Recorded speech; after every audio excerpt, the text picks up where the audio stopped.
Hello. Welcome to Premier Football Chat. Just going to drop a quick video summarising the key points of the weekend's action that took place. So let's get straight into it. So yeah, Arsenal came from behind twice at Villa Park to win 4-2. So yeah, this was a big win for Arsenal because yeah, after going 3 league games without a win and losing the big game against Man City, they really needed to bounce back.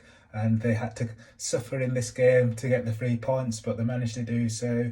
Came from behind through the goals of Bukayo Saka, who got an equaliser, and then yeah, Zinchenko got one as well, got another equaliser to make it 2-2, and then yeah, Jorginho had a cracking shot which hit the crossbar, and then it bounced in off the head of Martinez, and then yeah, Martinelli scored to make it 4-2. So yeah, this was a really good win for Arsenal, very important, and yeah, they managed to hang in there when the going got tough, and they did really well, and they scored 2 late goals as well, so they'll be happy with that, and it's a much needed win. And this win had big implications at the top of the league because they kicked off early in the weekend, so they were a 12:30 kick-off, and then at 3 p.m. Man City travelled to Nottingham Forest and they dropped points. So yeah, they created quite a few chances through the likes of Rodri, and Phil Foden had a big chance as well.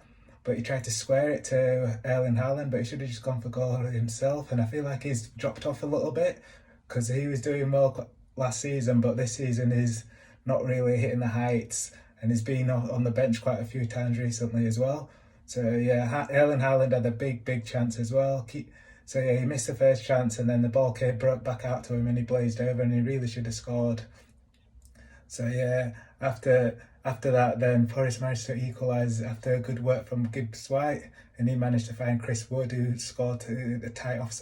It was tight, but it was onside, and yeah, that sparked absolute scenes in the Forest home end, and it was a really good point for them. And a lot of people wrote off Forest. I thought City would win a close game, but it's a difficult place to go to, the City ground. So yeah, they'll be happy with a point there. And yeah, after drawing level on points with Arsenal, City are now 2 points behind, having played the game more. So yeah, also at the top, Manchester United got a big win against Leicester on Sunday. So they went, and on the back of the game against Barcelona, they played Leicester and they were struggling the first 20 minutes or so. Leicester had a few chances, Maddison was pulling the strings, but Man United managed to score.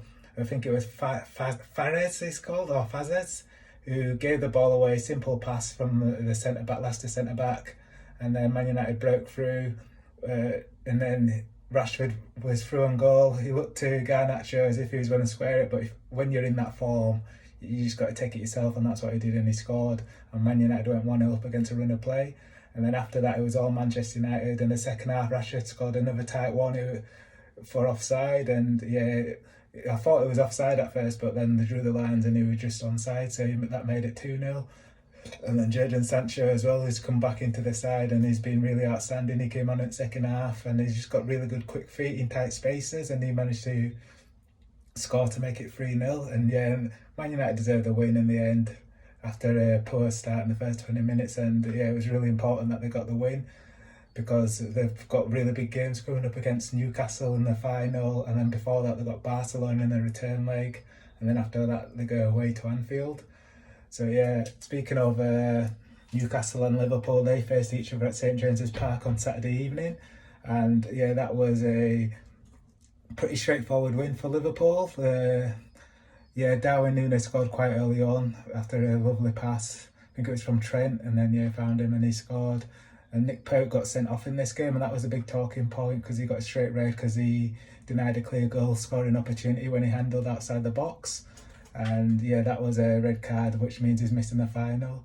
A lot of people are saying that it's a bit harsh that he's missing the final because it's a different competition. But for me, those are the rules. He knew the rules before the game, and as harsh as it may seem, he knew the rules, so he has to accept that he's going to miss the final. And it's sad for him, but it is what it is. And they've got issues in Newcastle because De Vrij, who is their second keeper, he's been on loan at Manchester United and played 2 games in the Carabao Cup, which means he's cup tied, so they may have to go to their third choice keeper, which is Boris Karius, who used to play for Liverpool and made those two howlers, as you might remember, in the Champions League.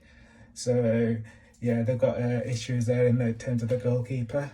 And yeah, going forward, it's going to be difficult, I feel, for Newcastle to maintain their hunt for the Champions League, because yeah, I feel like Liverpool will get gathering momentum now, and also Tottenham are breathing down their necks. Tottenham got a very good win against West Ham as well on Sunday. So yeah, West Ham were really poor in this game. They didn't really offer anything, and yeah, it was goals from Emerson Royal in the second half, and a goal from Son as well, who's managed to score. He came off the bench and scored his 5th goal of the season, so he'll be happy with that. He's not had the best of seasons in front of goal, but yeah, moving forwards he'll want to finish strongly, and he'll be very important to Tottenham if they're going to get top 4. And then yeah, let's move on to the Amex Stadium, Brighton against Fulham. So Brighton dominated this game. Fulham scored in the last minute. I think it was Solomon who broke through after a mistake in midfield from Brighton, and then yeah, he scored in front of the Fulham fans. So yeah, that was a bit of a smash and grab. And then sticking to West London teams, we'll move over to Brentford, who had a London derby against Crystal Palace. So Palace scored through Eze. It was a really good cross onto his head, and he managed to head the ball past Raya. Brentford managed to stick at it, and then in the last minute, the ball came out to the Brentford right-hand side, and yeah, it was a lovely cross in, and then Jan Alt scored to make it 1-1 in the 96th minute. So Brentford stretched their unbeaten run to 10 games. So yeah, they're going really well. And yeah, let's see who else is there to talk about. There's Everton, who got a good win against Leeds United. So yeah, that was a tight game, but Meslier, the Leeds United goalkeeper, was out of position, and then Seamus Coleman crossed the ball in, and it looked like he was going to cross the ball in, but it went in because Meslier was trying to anticipate the cross, but the ball squeezed through a tight angle, and that was the deciding factor for the game between Everton and Leeds, which was a massive game at the bottom. So Leeds are still in the bottom 3. And yeah, Southampton got a really good win at Chelsea. James Ward-Prowse with a free kick, brilliant free kick to put Southampton 1-0 up, and Graham Potter's now under a lot of pressure there. A lot of people are wanting him to go, but I feel like they'll stick with him regardless. And yeah, Southampton defended really well. They had quite a few chances, Chelsea, in their second half, with the likes of Raheem Sterling and the likes of Mason Mount, but the Southampton defended really well. And yeah, I feel like they were good value for the 3 points as well. And at Molineux, another South Coast team in Bournemouth got a big win against Wolves. So yeah, it was a cross from Dominic Solanke, and Marcus Tavernier scored to make it 1-0 to Bournemouth, and yeah, that was their first win since November. So yeah, I feel like the recent return of Dominic Solanke will help Bournemouth. It's going to be very tough for them to stay up, but they've got a much better chance now. Solanke's back in the team. So yeah, that's just a brief summary of the main games that took place at the weekend. Yeah, so hit the like button and subscribe. Peace out.